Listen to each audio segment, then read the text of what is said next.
Hi students, आज हम खंड ब स्टार्ट करेंगे। इंडियन ज्योग्राफी, विश्व ज्योग्राफी के हमने 7-8 पार्ट पढ़ लिए, तो 3-4 पार्ट पढ़े हैं, वो आप अपने किताब में से पढ़ लीजिएगा। ये जो पार्ट थे उनका रिवीजन मैंने एक बार करवा दिया है। आप कहोगे सर हार्ड का करवाना चाहिए। ये उन विद्यार्थियों के लिए ज़्यादा ज़रूरी है जो विद्यार्थी मतलब बहुत कम ध्यान दे पाते हैं।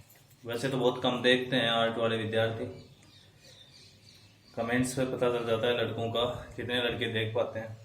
चलो फिर भी हम अपना काम पीछे क्यों रहे, बरसात हो न हो हमें तो खेतों की बुआई जुताई करनी पड़ती है।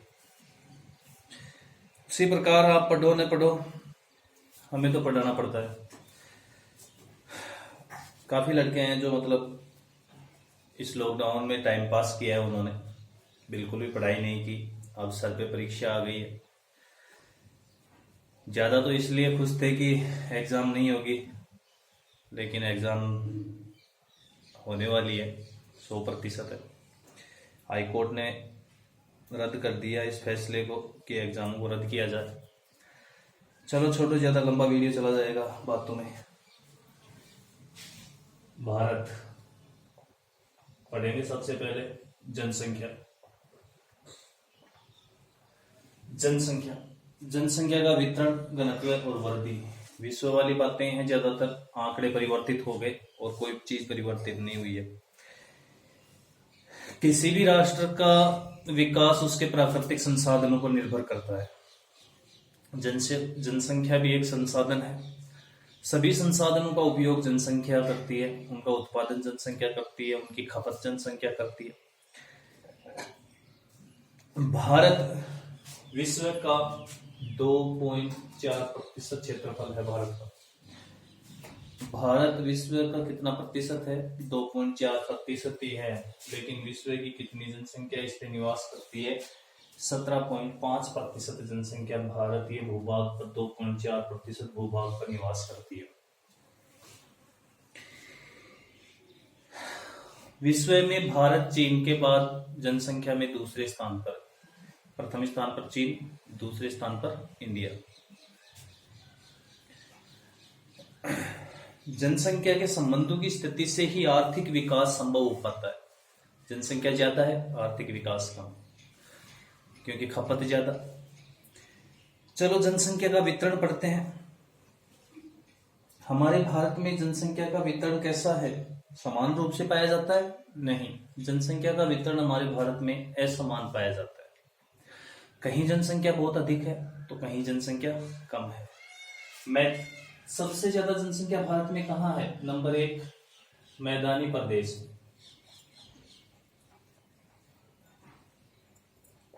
सबसे ज्यादा जनसंख्या भारत में कहाँ निवास करती है? मैदानी प्रदेश। नंबर दूसरे स्थान पर कहाँ निवास करती है? पठारी प्रदेश। मैदानी प्रदेश, पठारी प्रदेश कहाँ है? इनके बारे में बहुत चर्चा की है हमने। तीसरा स्थान आता है तटीय,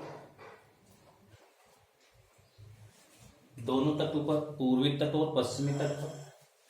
चौथा स्थान आता है पर्वतीय और पांचवा स्थान आता है मरुस्थल। सबसे कम जनसंख्या कहाँ निवास करना चाहती है? मरुस्थल में। उसके बाद में पर्वतीय क्षेत्र में। सबसे ज्यादा जनसंख्या कहाँ निवास करती है? मैदानी भाग में। मैदानी भागों में क्यों करना चाहती है? क्योंकि वहां पर सभी प्रकार की सुविधाएं उपलब्ध रहती हैं। जल की उपलब्धता, नदियां आती हैं बहुत सारी, जल की उपलब्धता है, संसाधनों, यातायात के साधनों की उपलब्धता है। इसीलिए भारत की 50% जनसंख्या 5 राज्यों में निवास करती है। 5 राज्य कौन से हैं? उत्तर प्रदेश, बिहार, पश्चिम बंगाल, महाराष्ट्र, एमपी। 5 राज्यों में भारत की 50% जनसंख्या, एमपी नहीं, आंध्र प्रदेश, एपी, 5 राज्यों में भारत की 50% जनसंख्या निवास करती है। जनसंख्या का निवास किन कारणों पर निर्भर करता है? कौन से कारण हैं जिनके ऊपर जनसंख्या का निवास निर्भर करता है? प्रमुख रूप से कारण है भौगोलिक कारण। भौगोलिक कारण कौन से हैं? ये वाले, कहाँ सबसे ज्यादा जनसंख्या है, कहाँ नहीं है, कौन सी चीजें सबसे ज्यादा इफेक्ट डालती है? भौगोलिक कारण इफेक्ट डालती है। अब बात करते हैं जनसंख्या घनत्व व वितरण को प्रभावित करने वाले कारक। जनसंख्या वितरण को प्रभावित करने वाले कारक, घनत्व को भी वही कारक प्रभावित करते हैं और वितरण को भी। जनसंख्या घनत्व को भी वही कारक प्रभावित करते हैं और जनसंख्या वितरण को भी वही कारक प्रभावित करते हैं। जनसंख्या वितरण को कौन कौन से कारक, जो मुख्य तत्व हैं, आपको मैंने कई बार बताया है, कौन कौन से हैं? आर्थिक और भौतिक। जैसे आर्थिक कारकों में प्राकृतिक, सामाजिक, सांस्कृतिक, आर्थिक, जननांकीय, राजनीतिक और ऐतिहासिक कारक। जहां इन कारकों की बहुलता है वहां जनसंख्या अधिक निवास करती है। जहां इन कारकों में कुछ चीजों की कमी आ जाती है, जनसंख्या या ये कारक उल्टे हो जाते हैं, प्रतिकूल हो जाते हैं, तो जनसंख्या कम मिलती है। भौगोलिक कारकों में देखा जाए तो जलवायु, ग्रीष्म, अति शीत और अति उष्ण जलवायु में जनसंख्या कम निवास करे, शीतोष्ण, उपोष्ण जलवायु में अधिक जनसंख्या निवास करती है। धरातल की बनावट, ऊबड़ खाबड़ और पर्वतीय क्षेत्रों में, मरुस्थलों में जनसंख्या कम निवास करती है, मैदानी क्षेत्रों में जनसंख्या अधिक निवास करती है। जल उपलब्धता, परिवहन सुविधा, खनिजों का वितरण, राजनीतिक दशाएं तथा सामाजिक व मनोवैज्ञानिक कारक, ये कारक हैं जो जनसंख्या वितरण को प्रभावित करते हैं। याद रखने योग्य हैं, ज्यादा सोचना नहीं है, दिमाग सिर्फ इतना लगाओगे क्या कारण है कि जनसंख्या कहीं कम और कहीं ज्यादा है, तो ये कारण ये आपके सामने है भाई। भौगोलिक कारकों में जलवायु, धरातल वगैरह, पानी की उपलब्धता वगैरह है। आर्थिक कारकों में राजनीतिक, सांस्कृतिक, मनोवैज्ञानिक कारक है। इन कारकों को आप लिखकर इनके ऊपर 2-3 डेफिनेशन आप लिख सकते हैं, इनके बारे में लिख सकते हैं। बात करते हैं जनसंख्या घनत्व की। ये वितरण था, इसके बाद में बात करेंगे हम घनत्व। घनत्व किसे कहते हैं? एक निश्चित क्षेत्र में जनसंख्या उपलब्ध है, उस क्षेत्रफल का उस कुल जनसंख्या में भाग देने पर उस क्षेत्र का क्या निकल जाता है? घनत्व निकल जाता है। कुल जनसंख्या बटा कुल क्षेत्रफल, ये गणितीय घनत्व का सूत्र है जो विश्व में मैंने आपको बताया था। जनसंख्या घनत्व से तात्पर्य है जनसंख्या और धरातल का एक निश्चित अनुपात। यह कहा जा सकता है कि एक इकाई क्षेत्र में निवासित व्यक्तियों की संख्या को व्यक्त किया जाना ही क्या है? जनसंख्या घनत्व है। जनसंख्या वृद्धि के साथ जनसंख्या घनत्व में भी सापेक्षिक रूप से वृद्धि होती है। जैसे जैसे जनसंख्या वृद्धि होती है वैसे वैसे जनसंख्या घनत्व में भी क्या होती है? वृद्धि होती है। भाई क्षेत्र तो उतना ही है ना, क्षेत्र तो सीमित है, बढ़ कौन रहा है? जनसंख्या बढ़ रही है, तो क्षेत्र पर लोग बढ़ रहे हैं, तो लोग बढ़ रहे हैं, तो एक क्षेत्र यानी 1 किलोमीटर क्षेत्र में कितने लोग वृद्धि हुई? जितनी जनसंख्या वृद्धि होती है उतनी सापेक्षिक वृद्धि किसमें होती है? घनत्व में होती है। 2011 के अनुसार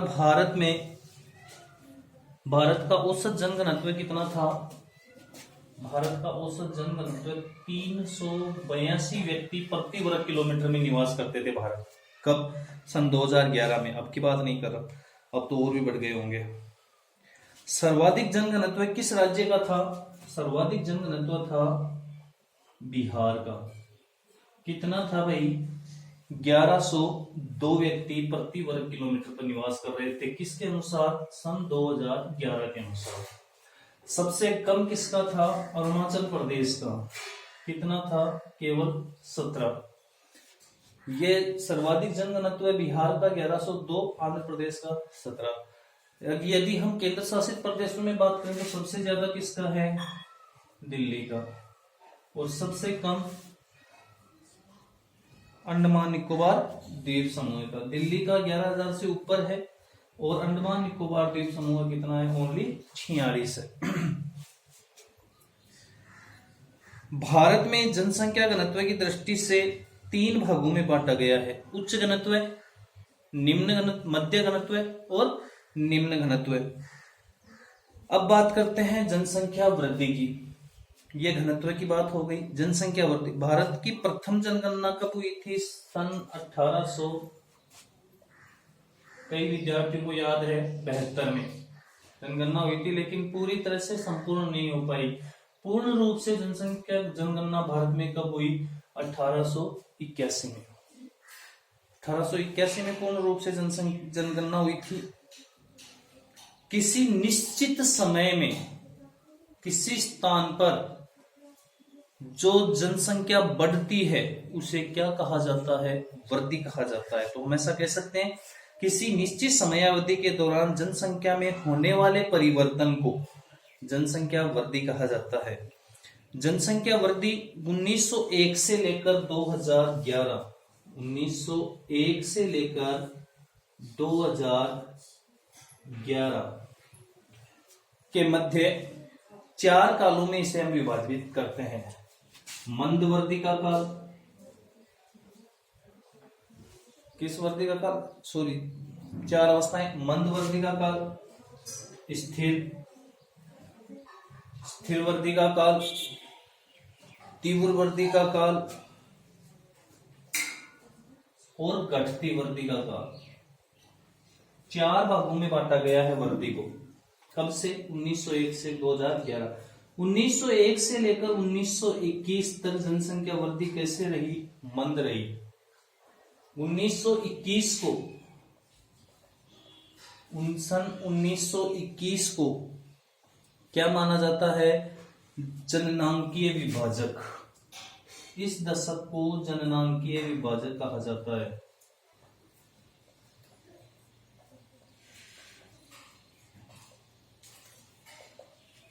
उन्नीस सौ 1921 को जननांकीय विभाजक कहा जाता है। क्यों? क्योंकि ये एक ऐसा दशक था जिसमें जनसंख्या घट गई थी। कारण क्या थे? महामारी, प्रथम विश्व युद्ध और कई प्रकार की बीमारियां, सुविधाओं का उपलब्ध न होना। इसलिए इस दशक में जनसंख्या कम हो गई थी बढ़ने की बजाय। दूसरा जो जननांकीय विभाजक वर्ष है वो माना जाता है 1951। 1921 से 1951 के काल को स्थिर वृद्धि का काल कहा जाता है। 51 के बाद में बहुत तेजी से जनसंख्या वृद्धि हुई 1981 तक, 30 वर्षों में बहुत तेजी से। इसके बाद में जनसंख्या की जो वृद्धि दर है वो धीरे धीरे कम होती जा रही है। वृद्धि दर कम हो रही है, जनसंख्या वृद्धि कम नहीं हो रही है, जनसंख्या बढ़ती जा रही है। 127-28 करोड़ तो हो चुके हैं। अब बात करते हैं जनसंख्या वृद्धि का स्थानिक प्रतिरूप, यानी स्थानों के ऊपर जनसंख्या वृद्धि किस प्रकार से हुई है। बात करें तो सन 1991 से 2001 की अपेक्षा 2001 से 2011 में जनसंख्या वृद्धि कैसी हुई है? कम हुई है, घटी है। जनसंख्या वृद्धि की बढ़ोतरी वाला राज्य, सबसे ज्यादा जनसंख्या वृद्धि कहां बढ़ी है? मेघालय में। 2001 से 2011 के बीच सबसे ज्यादा जनसंख्या वृद्धि कहां बढ़ी? मेघालय में। और सबसे कमी कहां आई? नागालैंड में। नागालैंड में जनसंख्या वृद्धि में बहुत कमी आई है, -65% हो गई। जनसंख्या वृद्धि की दृष्टि से भारत 3 क्षेत्रों में बांटा जा सकता है। तीव्र जनसंख्या वृद्धि वाले क्षेत्र, मध्यम जनवृद्धि वाले क्षेत्र और कम जनसंख्या वृद्धि वाले क्षेत्र। तीनों भागों का आपको अध्ययन करना है। अब बात करते हैं जनसंख्या वृद्धि के प्रभाव। जब जनसंख्या वृद्धि होती है तो उसका क्या प्रभाव पड़ता है आम जनता के ऊपर? यह माना जाए कि क्या प्रभाव पड़ता है कि जनसंख्या वृद्धि से असर क्या पड़ता है दुनिया के ऊपर। तो देखिए, जनसंख्या वृद्धि होने से आर्थिक विकास निष्फल हो जाता है। पहला कारण, आर्थिक विकास निष्फल हो जाता है। आर्थिक विकास नहीं हो पाता है किसी भी राष्ट्र का यदि तेजी से जनसंख्या वृद्धि बढ़ती है। शिक्षा के स्तर में कमी आती है, क्योंकि शिक्षा के लिए, एजुकेशन के लिए जगह नहीं मिल पाती है, लोगों को बहुत भीड़ हो जाती है, इसलिए उस स्तर में क्या आ जाती है? कमी आ जाती है। धार्मिक रूढ़िवादिता बढ़ने लगती है। एक धर्म दूसरे धर्म को दबाने का प्रयास करता है। मुस्लिम धर्म की जनसंख्या बढ़ रही है तो वो हिंदू धर्म को दबाने का प्रयास करेंगे। धार्मिक रूढ़िवादिता बढ़ने लगती है, स्त्रियों का सम्मान कम हो जाता है। वर्तमान में तो काफी है, हमारे देश में ऐसी बात नहीं है स्त्रियों का सम्मान। यूरोप जैसी कंट्री में जाकर देखिए स्त्रियों का सम्मान कम होने लगता है, इसीलिए वहां पर वर्तमान में क्रांतियां चल रही हैं, क्योंकि जनसंख्या वृद्धि स्त्रियों की ज्यादा बढ़ रही है। सुख सुविधाओं में कमी आ जाती है। अब एक ही आदमी सुख ही रहे, छोटा सा परिवार हो और एक बहुत बड़ा परिवार पालने पोसने वाला एक व्यक्ति, तो उसके ऊपर बहुत बड़ी जिम्मेदारी आ जाती है, तो सुख सुविधाओं की उसके जीवन में कमी आ जाती है। जनसंख्या वृद्धि से सामाजिक आर्थिक प्रभावों में सबसे बड़ी कमी आती है आवासों की कमी। रहने के लिए लोगों को बड़ी दिक्कतें आती हैं, फिर तो धारावी बस्ती की तरह चलना पड़ता है। इसके अलावा खाद्यान्न और जलापूर्ति की समस्या आ जाती है, पर्यावरणीय समस्याएं उत्पन्न हो जाती हैं, प्राकृतिक संपदाओं का विदोहन होने लगता है। लोग रहने के लिए, नगरों को फैलाने के लिए प्राकृतिक जो संपदाएं हैं उनका विदोहन करने लगते हैं, पेड़ों को काटने लगते हैं। स्वास्थ्य भी निम्न स्थिति हो जाती है, व्यक्ति स्वस्थ नहीं रह पाते हैं। जनसंख्या वृद्धि के कारण कई प्रकार हो सकते हैं। जैव विविधता में कमी आती है, जल की कमी आ जाती है, जलवायु में परिवर्तन होने लगते हैं, वनों का विनाश होने लगता है, पारिस्थितिकीय संतुलन बिगड़ने लगता है। ये जनसंख्या वृद्धि के प्रभाव हैं। इन प्रभावों को आप विस्तार से लिख सकते हैं, कोई परेशानी नहीं है। एक बार दिमाग पर सिर्फ जोर डालना है कि जनसंख्या बढ़ने पर क्या क्या नुकसान हो सकता है, आराम से लिख सकते हैं। इसके बाद में जनसंख्या वृद्धि को नियंत्रण करने के उपाय कैसे रोका जा सकता है। सबसे पहला काम करो, विवाह की आयु बढ़ाओ। छोटी उम्र में विवाह कर देंगे तो बच्चे बहुत ज्यादा बढ़ जाएंगे, विवाह की उम्र बढ़े। दूसरा कारण, उत्पादन में वृद्धि की जाए। कैसे भी, मतलब कम क्षेत्र में अधिक उत्पादन किया जाए। परिवार कल्याण कार्यक्रम चलाए जाए और शिक्षा का प्रसार किया जाए। इसी के साथ हमारा ये पहला चैप्टर अध्याय 13 समाप्त होता है। अब अध्याय हम 14 की स्थिति पढ़ते हैं।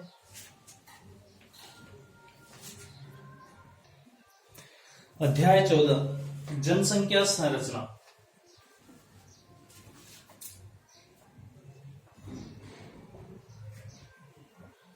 विश्व में पढ़ चुके हैं संरचना के बारे में। कितनी जनसंख्या गांवों में निवास करती है, कितने नगरों में निवास करती है, किस प्रकार से संरचित है जनसंख्या, संरचित है। जनसंख्या संरचना में आयु, लिंग संगठन, निवास स्थान, मानवीय जाति लक्षण, भाषा, धर्म, साक्षरता, ये सारी चीजें आती। पहले पढ़ते हैं भारत की ग्रामीण और नगरीय जनसंख्या। महात्मा गांधी ने कहा था कि भारत गांव में निवास करने वाला स्थान है, गांव में निवास करने वाला देश है। इसीलिए भारत एक गांव प्रधान देश है। अधिकांश जनसंख्या कहां निवास करती है? गांव में निवास करती है। भारत में गांवों की दृष्टि से सबसे ज्यादा गांव कहां है? यूपी में। जो पढ़ने वाले विद्यार्थी हैं, वास्तव में जिन्होंने 12वीं में अध्ययन किया है ज्योग्राफी का, वो विद्यार्थी मुझे बिना किताब में देखे, किताब खोल के नहीं देखनी है यहाँ पर, बिना किताब में देखे ये कमेंट करना है ईमानदारी से। जरूरी नहीं है आप ईमानदारी से कर रहे हो नहीं कर रहे हो, तो आपकी अपनी अंतरात्मा है। ईमानदारी से ये कमेंट करना है कि भारत में 2011 के अनुसार कुल कितने गांव थे। सबसे ज्यादा है उत्तर प्रदेश में 1,06,074, लगभग 1.6 लाख। यूपी में दूसरा स्थान आता है मध्य प्रदेश का। मध्य प्रदेश में 54,000 के समथिंग गांव हैं। तीसरा स्थान उड़ीसा, फिर बिहार, फिर राजस्थान। राजस्थान में भी 44,000 के समथिंग गांव हैं। फिर महाराष्ट्र 43,000, पश्चिम बंगाल 40,000। इस प्रकार 5-6 राज्य ऐसे हैं जिनमें गांवों की संख्या बहुत अधिक है। सर्वाधिक ग्रामीण जनसंख्या का प्रतिशत कहां पाया जाता है? हिमाचल प्रदेश।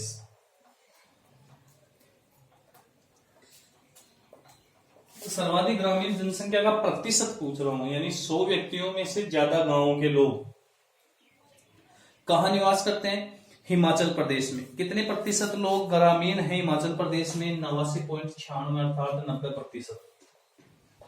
आप 90% भी लिख देंगे, कोई दिक्कत नहीं है। 90% लोग गांव में निवास करते हैं, केवल 10% लोग नगरों में निवास करते हैं। तो सबसे कम नगरीय जनसंख्या का प्रतिशत कहां हो गया? हिमाचल प्रदेश में। कितने प्रतिशत? 10.04% नगरीय जनसंख्या पाई जाती है। सबसे अधिक अगर गांवों की जनसंख्या हिमाचल में है तो नगरों की जनसंख्या, ग्रामीण लोगों की, नगर और गांवों की जनसंख्या, गांवों की बात नहीं कर रहा हूं मैं, ग्रामीण लोगों की बात कर रहा हूं। गांव में रहने वाले लोगों की सर्वाधिक जनसंख्या कहां है प्रतिशत में? हिमाचल प्रदेश में। तो नगरों में रहने वाले की प्रतिशत कितनी? हिमाचल प्रदेश में ही हो गई सबसे कम। कितनी है? 89.96।